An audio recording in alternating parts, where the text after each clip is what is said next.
She gave herself to a bomb in the hope of having a child, and when she took a DNA test, she was shocked to find out who the father was. Alice turned off her work computer and looked at her watch. It was almost 8 in the evening, and she did not want to go home at all. There was a burning desire to get back to work, to sit here until midnight, and go home when her husband would sleep.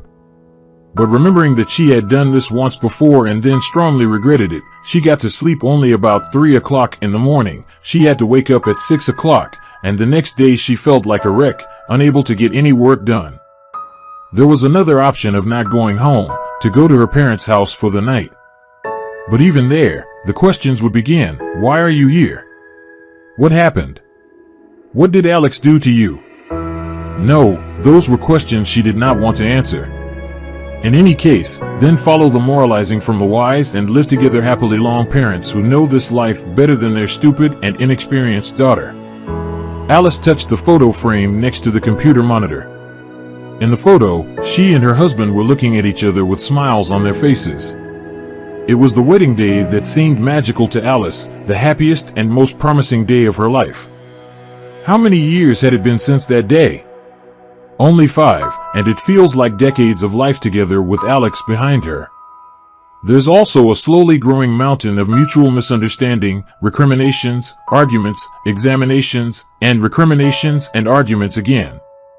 On the phone, Kim, a message from a friend, let's go to a cafe. I have news. Alice sighed, thinking about what news Emily might have for her. Probably a new car given to her by her married suitor, or maybe news about a new rich and married suitor who could now give not only a car but also an apartment. Nevertheless, Alice accepted her friend's offer. She just terribly did not want to go back to Alex, to an empty, filled with cold silence, complete ignoring of each other. And silence was probably worse than fighting and shouting. It hurts worse than breaking expensive dishes and insults rolled at each other. This was not the life the smiling bride had dreamed of 5 years ago. Alice got in the car. It took her about 40 minutes to get to the cafe without any traffic, of course. All the normal people who finished work at 6 p.m. had long been home, and only such lonely, unwanted ladies were wandering around the city looking for reasons not to go home. Emily was already sitting in the cafe, and Alice noticed her car near the entrance. So it's not about the new car, it's about something else. Emily waved her hand and shouted the name, which made Alice cringe. Sometimes she was terribly annoyed by her friend's excessive emotionality, though her suitors probably liked that very zest in her. After all, it was often confused with passion, brightness, crazy, and memorable relationships. Sit down, my friend. I already ordered you a cappuccino and eclairs just the way you like it. Thank you, darling. I'll drink coffee, but eating sweets at 9 o'clock at night is too much, responded Alice. Your figure is not spoiled, snorted her friend, all her life jealous of slimness Alice, while Emily herself is forever experimenting with diets and starvation and fitness training. Eat, come on, sweets loved your spirits. What makes you think I'm in a bad mood? Yes, I can see by your face, sour as a lemon, Emily responded, sipping coffee from the cup. And what am I going to tell you now will not improve it? Alice shrugged, and the waiter took her order. The cappuccino was delicious, and Alice felt a little better. What was Emily's news? Well then, tell me, why did you bring me to the cafe in the middle of the work week? Emily looked intently at Alice and silently turned away, looking out the window. Emily, I do not like your behavior. Alice felt that the news that she wanted to tell her friend was not pleasant. Well, my friend, the other day I saw your Alex with another woman. Alice pushed aside her cup of coffee, now also looked out the window. She shrugged. So it's a crime to see a man in the company of a woman? If only it were that simple, Alice. They weren't just driving together or walking down the street. They weren't even sitting in a cafe. They were kissing on a park bench, and they were doing it quite passionately and for a long time. He didn't even notice me, so oblivious to the sensations. Alice bit her lip. Her husband making out in the park with another woman, where hundreds of familiar eyes can see him. Apparently, there's quite a serious relationship there if Alex allows himself to do such a thing. He is quite reserved in his own right, and it is almost unreal to ask him to show any tenderness or caresses in front of people. The coffee seemed tasteless, and the eclair made her nauseous. "Thanks for the information, dear," Alice said, trying to keep her voice from trembling, though she was trembling with resentment and rage inside. "I guess this is the logical conclusion to our not very pleasant relationship. Things haven't been going well for you a long time, have they?" Emily responded, putting her hand on her friend's arm in a show of support. "He just acted like a common wimp, found an outlet, and at the solve family problems, Emily, our problems are not solvable in principle. You know that our marriage was doomed from the day the doctor announced Alex's diagnosis.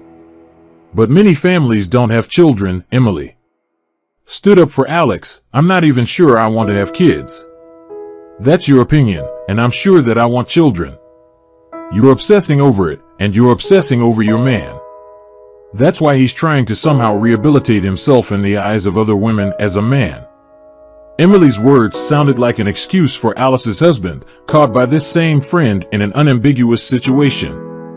Somehow everything turns again toward the fact that everything is Alice's own fault.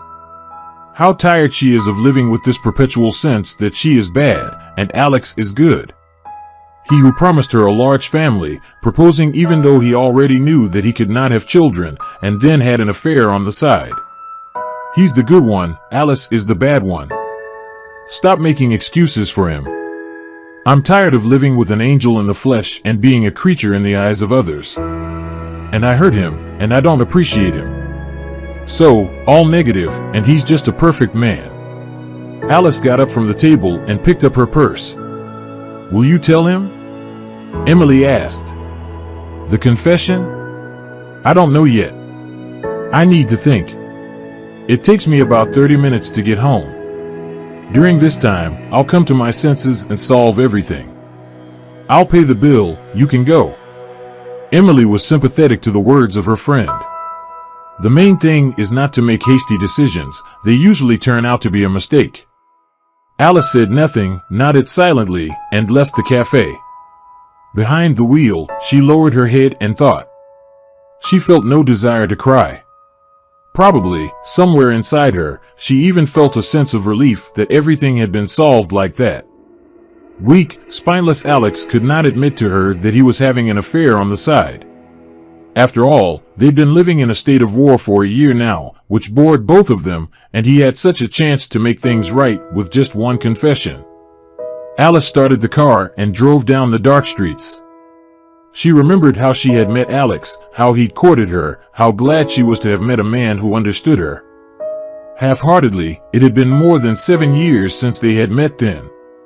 Alice was a young, energetic, and confident career woman of 25, strictly following her plan, make a career first and then think about family. She was confident that the plan would come to fruition. She brushed off all men, just taking advantage of them and realizing that it was too soon to get married. First, she had to get to the position of manager, well, or at least to the position of deputy manager of a huge hotel complex generating enormous revenues. But then Alex came into her life. He was the simplest, no different from any other man. He simply made Alice lose her head from his words and actions. He was the one who brought her lunches when she was working in timeout mode. He was the one who took her to Bali for New Year's Eve when she got off work and complained about how much she didn't want to celebrate New Year's at home. And he also promised her that they would have a big and strong family, which would get bigger and bigger every year. "I'm just crazy about having a big family," Alice confessed to him. "My parents have lived happily for more than 40 years. They have 3 children, 2 grandchildren, and looking at them, I see exactly the ideal family that I need." "And what of your career?" Alex laughed. "The hell with it. I got to the position of head of foreign guest services, that's enough. I want peace, not work in the mode of running around the clock in a squirrel's wheel." Then Alex proposed to Alice, and she immediately accepted because only with him suddenly felt really happy and a real woman. "Just let's wait with children for a couple of years," said Alex when Alex gave her a ring. "I'll still make another attempt to achieve a more managerial position." Alex then laughed for 5 minutes, and Alice looked at him incomprehensively, struggling with his own laughter. "You are incorrigible." "So into," finally uttered Alex. 2 years later, when Alice was already a deputy manager, she, as required by her plan, turned to her husband with a reminder that it is time to have children. Even then, she noticed a glimpse of her husband's face, a look of either panic or fright. But she thought it was a standard male reaction to serious events in a man's life.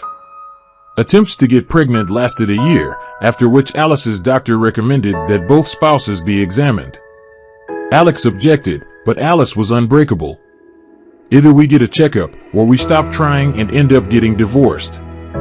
Alex humbly passed the examination, and the results done. Dallas, the doctor who was looking at the results of the tests of both spouses, shook his head, bit his lip inside, which led Alice only to think that all is lost on the female side. "All is fine, Alice. You're a healthy, fertile lady at the peak of its fertility. And here, Alex." Alice looked at her husband, who was sitting next to her with a green face. He looked like a wax figure from a museum because both the color of his face and his stillness said only that her husband was preparing to hear the terrible truth. "Your cells are emotionless, that is, the probability that your wife could get pregnant from you is roughly 0. As you can see, there's practically no chance. So, I suggest you consider the options of pregnancy through IVF or the option of adopting a child." Alice went cold. Her husband, with whom they wanted to have at least 3 children, could not have them in principle. When they walked out of the doctor's office, and their exit was done in utter silence, Alice, for some reason Alice went cold, turned to her husband with a question. "You were married before me, and you didn't have children either. You did not care about that?" Alex indefinitely shrugged his shoulders. "Now, really, we were young and did not want to have children." "And why did you divorce?" Alice asked, for the first time in many years of knowing Alex. Never once had she dared to ask her husband about it, considering it a personal question that did not require her attention. Because she had found someone else, but this answer did not satisfy Alice. She found Alex's ex-wife on social media, who had been living in another country with her foreign husband for several years and had 2 children. Lily, which was the name of Alex's first wife, did not take long to answer. Neither did Alice herself, who, after a greeting in a few polite words, asked what the reason for their separation was. In fact, Lily left Alex for another man, but not because she was bad, not because she betrayed or cheated, but because her husband was infertile. Alex had known this since the very first time he was married, that is, for more than 10 years. His promise to Alice of a large, strong family was nothing more than an empty phrase, just a throwaway phrase with no meaning whatsoever. Since then, Alice's attitude towards her husband had changed. She saw him as a real traitor, though she did not tell him about it. As she did not talk about the fact that she communicated with his ex-wife and learned the truth about his infertility without his knowledge. Inside herself, Alice felt the dirt and blackness that had built up toward her loving and beloved husband over the years. It followed, and now sitting in the car outside the house where Alex was waiting, Alice made the decision for her. Or maybe not waiting at all, Alice made the decision that it was time for a real separation. Alice entered the apartment and saw her husband sitting in the living room in front of the TV. He was silent, so was she, and this game of silence had been going on for days since their last quarrel. In general, all the quarrels lately were silly and far-fetched. Their causes were the stupidest trivial things that led to the same result, clarification of relationships that reached a dead end. But today, Alice broke the silence. "I went out with Emily today." Alex turned his gaze to his wife and looked at her in surprise. In his eyes, read the question, is this a reason to break the proud silence, a meeting with a friend? Alex was silent, and Alice continued, "She saw you with another woman in the park. You kissed her passionately, letting everyone around you know that she is the limit of your dreams. What do you have to say to that?" Alex turned off the television and got up from the couch. "Probably that I'm leaving. That's what you've brought the conversation up to, right? Like all of our last conversations, ending the same way?" Alice nodded, gritting her teeth. Alex didn't even try to justify himself or explain himself, he just went to pack his things. That evening, he left, and Alice did not ask where he was going or for how long. She just saw her husband off and closed the door behind him. It was only after he left that she let the tears flow. The first to know that Alex had left home were Alice's parents. She came to them the first weekend and listened to her mother's lectures for a long time. It was your choice. Your man is not Alex's fault that he can't have children, her mother said. It's genetics, nature. What can you do, Mom? But he could have told me this before he proposed. I told him explicitly that I wanted kids. He nodded and promised he would. He loves you, that's why he's trying to keep what you're destroying. You should have tried IVF. I know tons of people who have had babies this way. You're not the only unfortunate childless one. You're not even 40 years old yet, and you're whining like a teenager. Mom, what does this have to do with IVF? He cheated on me, he betrayed me. That's it. The matter is closed. Her mother was silent, and so was her father, who pretended to read the newspaper. Alice came to the conclusion that she was left without a husband and the possibility to have a baby. But the age of approaching 40, if she tried donor cells, if she tried IVF, it would take a long time. Alice felt so alone, so abandoned, so needy. Get pregnant for yourself, Emily suggested. Otherwise, your constant thinking will drive you crazy. Find a man and just get pregnant. Alice's eyes widened. Well, where would I find such a man ready to make me children? Let's go to the club on the weekend.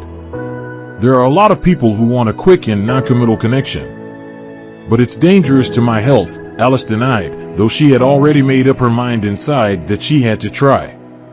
She had no time to build a new family, to persuade a new husband who might be infertile again. The next weekend, Alice was at a club with Emily. Her gaze fell on the young man devouring her with his eyes.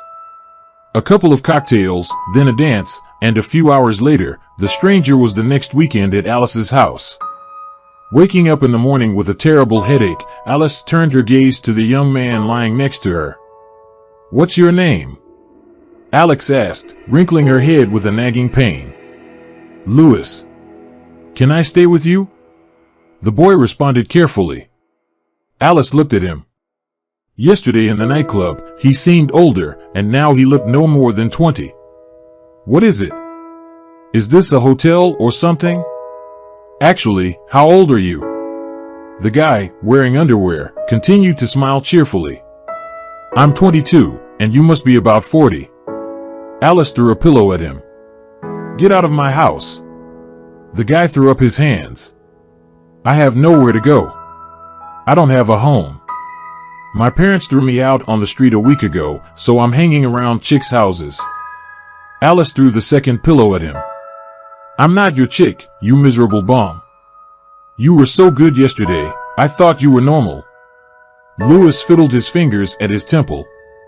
And you're crazy. You must be going through menopause. Alice, who found no more pillows on the bed, grabbed the statuette in her hand to throw it at Louis for his hurtful words.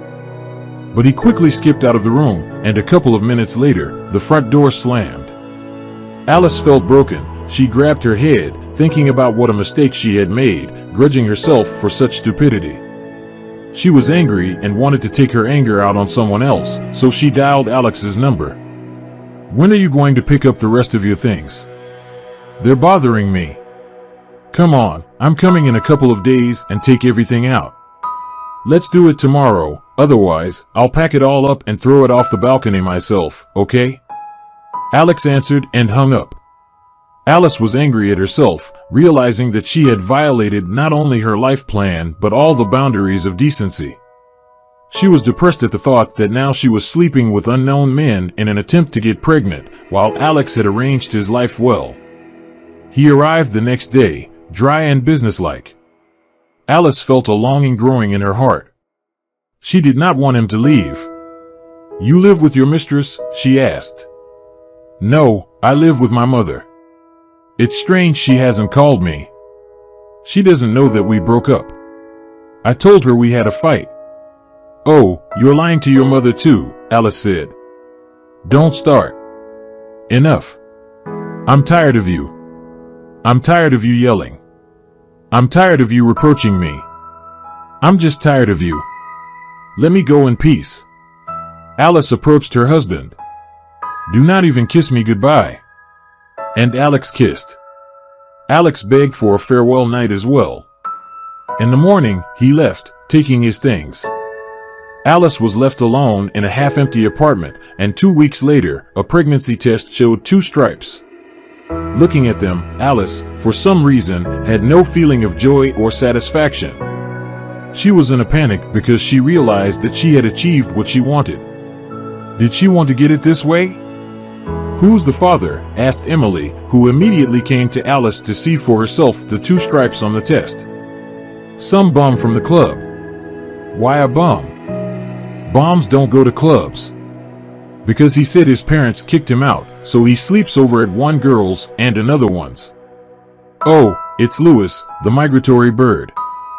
Yeah, he called himself Louis and said I was going through menopause. Emily laughed. He's always making fun of girls. He takes girls out for drinks, sleeps over, somebody pays him money for that. In short, he has as much fun as he can. His parents live in the country, and here he rents a room from an acquaintance of mine. While he's young and handsome, he takes advantage of it. How low I fell, Alice said, causing a new laugh from her friend. But you will have a long-awaited child. Will you tell that to Louis? Alice waved her hands. No, no way. I myself will give birth and raise. Men from now on have no place in my life. Alice's parents were sympathetic to her pregnancy because she said she had undergone IVF. Her mother lamented that Alice would have to raise the child alone. Alex would have been a wonderful father. Mom, let's close the subject and not return to it, said Alice firmly. With Alex, they saw only in the registry office when they picked up the certificate of dissolution of marriage. Alice was by then on the 4th month of pregnancy, so she wore a wide dress that her ex-husband did not notice her situation. Is that simple? He asked, looking at Alice. What's complicated? Instead of an answer, she asked, it should have been done long ago. I'm sorry, I have to go. Do you live with someone? He asked. Alex, I'm sorry, but it's none of your business. Saying these words, Alice felt guilty, and again this feeling of guilt towards Alex made her sob. Her mother was right.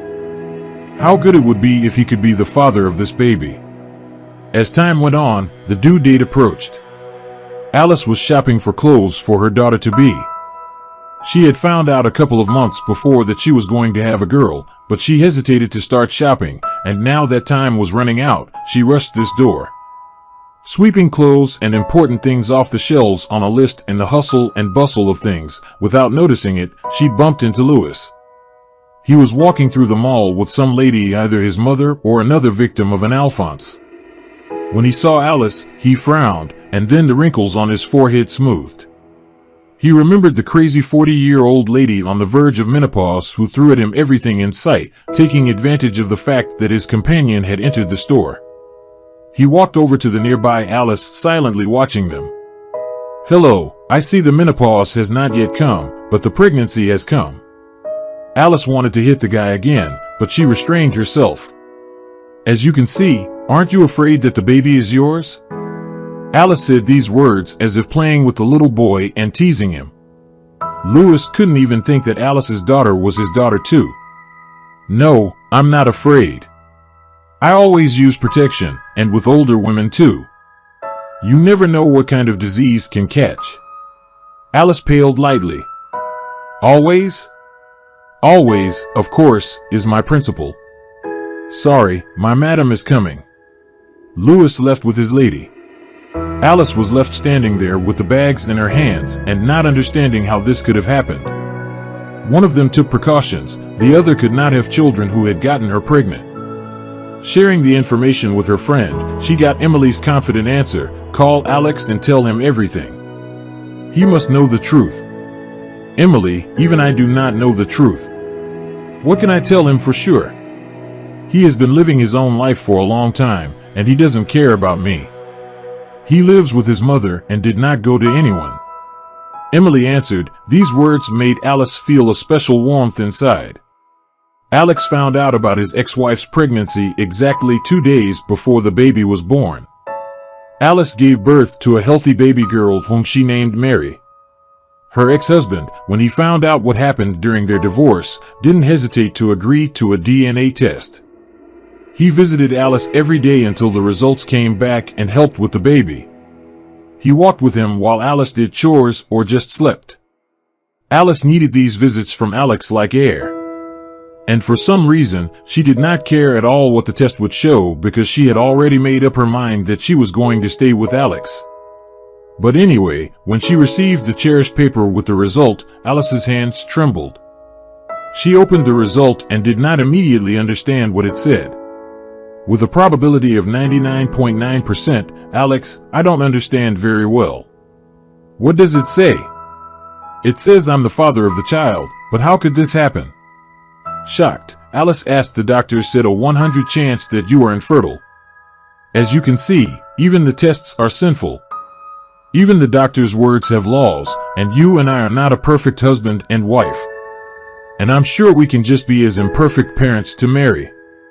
So, it's all ahead of us. Thank you for joining us today on Deep Stories. Be sure to like and subscribe and hit that notification bell so you don't miss out on our next video.